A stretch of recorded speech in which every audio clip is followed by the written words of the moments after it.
Hello दोस्तों, स्वागत है आप सभी का मेरी इस नए वीडियो पर। आज हम जो है वो बिजनेस के टॉपिक को छोड़ करके किसी दूसरे टॉपिक पे डिस्कशन करेंगे।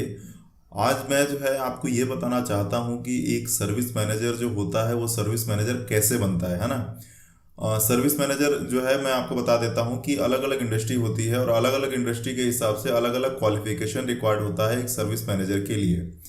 जैसे मैं जो है ऑटोमोटिव आफ्टर सेल सर्विस में पिछले 10 सालों से काम कर रहा हूँ, तो हमारी जो फील्ड होती है, हमारी जो इंडस्ट्री है ऑटोमोटिव आफ्टर सेल सर्विस की, इसमें जो है किसी भी स्टूडेंट का अगर वो सर्विस मैनेजर बनना चाहता है तो उसमें पहला तो उसका जो है वो बीटेक मैकेनिकल से कंप्लीट होना चाहिए।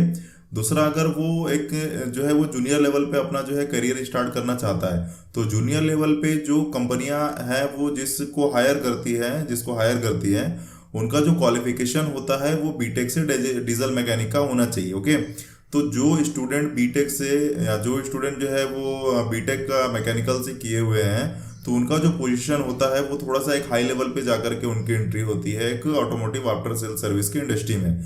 और जिसने जो है वो आईटीआई से डीजल मैकेनिक से जिसने जो है वो आईटीआई किया हुआ है तो उसकी जो एंट्री होगी ऑटोमोटिव आफ्टर सेल सर्विस में वो या तो जूनियर इंजीनियर के पोस्ट पर होती है या तो जो है वो एक मैकेनिक के पोस्ट पर होती है। ठीक है, तो जो सर्विस मैनेजर होता है तो सर्विस मैनेजर बनने से पहले जो है वो सर्विस एडवाइजर रहता है जो अपनी जो करियर जो है जब वो शुरुआत करता है तो जो एक उसका एंट्री होती है वो एक सर्विस एडवाइजर के पोस्ट पर उसकी एंट्री होगी। ठीक है, सर्विस एडवाइजर जो होता है वो अपना जो जो भी उसका वर्कशॉप होता है, जो भी उसका वर्किंग एरिया होता है, वो उस अपने पूरे वर्किंग एरिया को संभालता है। उसके पास जो भी इक्विपमेंट्स रहते हैं उनके फेलियर्स को देखता है। उनके फेलियर के साथ साथ में वो जो है अपने एक टीम को हैंडल करेगा। टीम हैंडलिंग के साथ साथ में उसको अपने कस्टमर को भी हैंडल करना है। कस्टमर हैंडलिंग के साथ साथ में उसे जो है अपने वारंटी के केसेस देखने हैं कि अगर उसके पास कोई इक्विपमेंट्स फेल होकर के आ रहा है तो क्या वो ऑपरेशनल फेलियर है या मैन्युफैक्चरिंग फेलियर है, उसकी वारंटी कैसे क्लेम करना होगा। कस्टमर को हमें जो है वो कैसे एजुकेट करना होगा कि अगर उसका जो है प्रोडक्ट ऑपरेशनल फेलियर के कारण हमारे पास में आया हुआ है तो हम कैसे कस्टमर को एजुकेट करेंगे ताकि उसका जो प्रोडक्ट है वो दोबारा ऑपरेशनल फेलियर के कारण में फेल ना हो। ओके, तो जब वो कम से कम 3 से 4 साल जब वो सर्विस एडवाइजर के पोस्ट पर समय बिताएगा और वहां से अपना वो 3-4 साल का एक्सपीरियंस लेगा, फिर वो थोड़ा सा आगे जाकर के उसका जो प्रमोशन होगा वो असिस्टेंट वर्कशॉप मैनेजर या असिस्टेंट सर्विस मैनेजर के जगह पे उसका जो है वो प्रमोशन होता है। तो जब वो असिस्टेंट वर्कशॉप मैनेजर बनेगा या असिस्टेंट सर्विस मैनेजर बनेगा तो उस समय जो उसका काम होगा, उसका काम होता है कि फिर वो उसका जो सर्विस मैनेजर है वो उसको असिस्ट करेगा। ओके, जैसे जो सर्विस मैनेजर है वो उसकी जो कुछ काम होंगे वो आपका जो है असिस्टेंट वर्कशॉप मैनेजर निपटाएगा। जैसे कि जो वारंटी के क्लेम करना होगा, वारंटी के कितने क्लेम हुए हैं, कितने क्लेम पेंडिंग है, जो क्लेम पेंडिंग है उनको हमको कैसे सेटलमेंट करना है ओईएम में, जो हमारे क्लेम हो गए हैं उससे हमें जो है वो पैसा आया या नहीं आया, हमारा अगर पैसा नहीं आया है तो हमारा पैसा कब तक आएगा, वारंटी के जो फेल पार्ट्स हैं वो क्या वो प्लांट गए या नहीं गए। क्योंकि होता क्या है कि अगर आप वारंटी के फेल पार्ट्स वापस प्लांट नहीं भेजेंगे तो डीलर के ऊपर जो है वो डेबिट हो जाता है। ओके, तो जब वो असिस्टेंट वर्कशॉप मैनेजर के पोस्ट पर रह करके लगभग 5 से 7 साल बिताएगा फिर उसके बाद जो उसका प्रमोशन होता है वो सर्विस मैनेजर के पोस्ट पर होगा। ओके, और सर्विस मैनेजर का जो जॉब रिस्पॉन्सिबिलिटी होती है वो काफ़ी बड़ी रिस्पॉन्सिबिलिटी होती है जिसमें उसे जो है पूरी सर्विस की टीम को जो है वो संभालना पड़ता है। जैसे कि अगर उसके पास में जो सीआरएम है, कस्टमर रिलेशनशिप मैनेजमेंट का एक पोजीशन होता है, उसमें अगर उसके पास कोई सीआरएम है तो सीआरएम को जो है वो एजुकेट करेगा उसके डेली के कितने जॉब कार्ड खुल रहे हैं, कितने उसके जॉब कार्ड क्लोज हैं, कितने जॉब कार्ड उसके ओपन है तो उसके जॉब कार्ड क्यों ओपन है, अगर क्लोज नहीं हुए हैं तो उसका जो है वो डिले रीजन डाल करके जो है वो सैप में या सीआरएम में उसको अपडेट करेगा।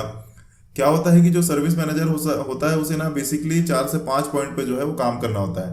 पहला कि बिजनेस को कैसे इन्हांस करना है, दूसरा कस्टमर सेटिस्फेक्शन रेशियो हमें कैसे बढ़ाना है, तीसरा कि हमें जो है अपना सर्विस नेटवर्क कैसे इस्टेब्लिश करना है ताकि कस्टमर को सर्विस समय पे मिल सके, चौथा ये है कि उसे अपनी टीम को मैनेज करना है कि पूरी जो टीम है वो एक अच्छे जो है वो वर्कफ्लो उसका अच्छा बना रहे और प्रोडक्टिविटी जो है वो अच्छी जो है वो जनरेट हो सके। ठीक है, उसके साथ साथ में जो सर्विस मैनेजर होता है उसे फाइनेंशियली भी सारी चीज़ों को देखनी है, उसे जो है वो वेंडर के सारे पेमेंट देखने होते हैं कि किस वेंडर का पेमेंट हुआ है, किस वेंडर का पेमेंट नहीं हुआ है। हमने जो है कस्टमर को अगर कोई क्लेम किया हुआ है तो कस्टमर जो हमारे जो कुछ एग्रीगेट पार्ट्स होते हैं जो वेंडर के थ्रू बनते हैं, तो अगर हमने जो है उन पार्ट्स को वेंडर के थ्रू बनाया है तो हमने क्या कस्टमर से पैसा लिया है या नहीं लिया है, लिया है तो कितना लिया है, उसमें हमारा डीलर का कितना प्रॉफिट मार्जिन है, इन सारी चीज़ों को जो है वो एक सर्विस मैनेजर को देखना होता है। ओके।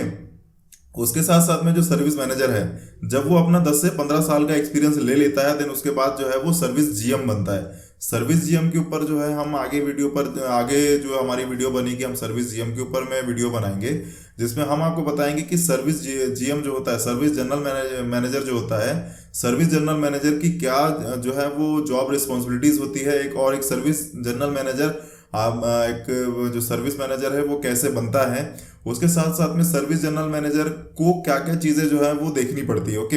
अब जैसे मैं आपको बताता हूँ कि सर्विस मैनेजर जो है, सर्विस मैनेजर के जो डेली के टास्क होते हैं, उन डेली के टास्क को जब वो प्रॉपर जो है वो मैनेज करके चलेगा, तब एक डीलरशिप का जो सर्विस का सेगमेंट होता है वो प्रॉफिट में जाता है। ओके। तो सर्विस मैनेजर जो है वो पर्टिकुलर एक ब्रांच में रहता है। अगर कोई बड़ी सी कंपनी है जिसमें 10 से 15 ब्रांच है, तो एक ब्रांच में जो है वो सर्विस मैनेजर रहेगा, लेकिन उन सारी ब्रांचों को जो संभालता है वो सर्विस जीएम रहता है। ओके। तो सर्विस मैनेजर जो है, सर्विस मैनेजर की रिपोर्टिंग होती है सर्विस जनरल मैनेजर को, और सर्विस जनरल मैनेजर जो है फिर वो एग्जीक्यूटिव डायरेक्टर हो गया या उनका जो डीलर का मैनेजिंग डायरेक्टर हो गया, वो उनको रिपोर्ट करता है। ओके। तो सर्विस मैनेजर का जो जिम्मेदारी है वो काफ़ी बड़ी जिम्मेदारी होती है। मैं अपना जो है व्हाट्सअप नंबर डिस्क्रिप्शन में दे दूंगा, ताकि आपको अगर कोई क्वेश्चन हो तो आप मुझसे जो है क्वेश्चन पूछ सकते हैं। सर्विस मैनेजर का जो है वो इंटरव्यू कैसे होता है, अगर आपके पास में लगभग 5 से 7 साल का एक्सपीरियंस है असिस्टेंट वर्कशॉप मैनेजर का या सर्विस एडवाइज़र का, और आप जो है एक दूसरी कंपनी में ट्राई करना चाहते हैं कि हम भी जो है सर्विस मैनेजर बनना चाहते हैं, तो उसका क्या इंटरव्यू होता है, कैसे उस इंटरव्यू को क्रैक किया जाए, क्या क्वेश्चंस होते हैं, इन सारी चीज़ों को लेकर के मैं आपको हेल्प करूंगा। ओके।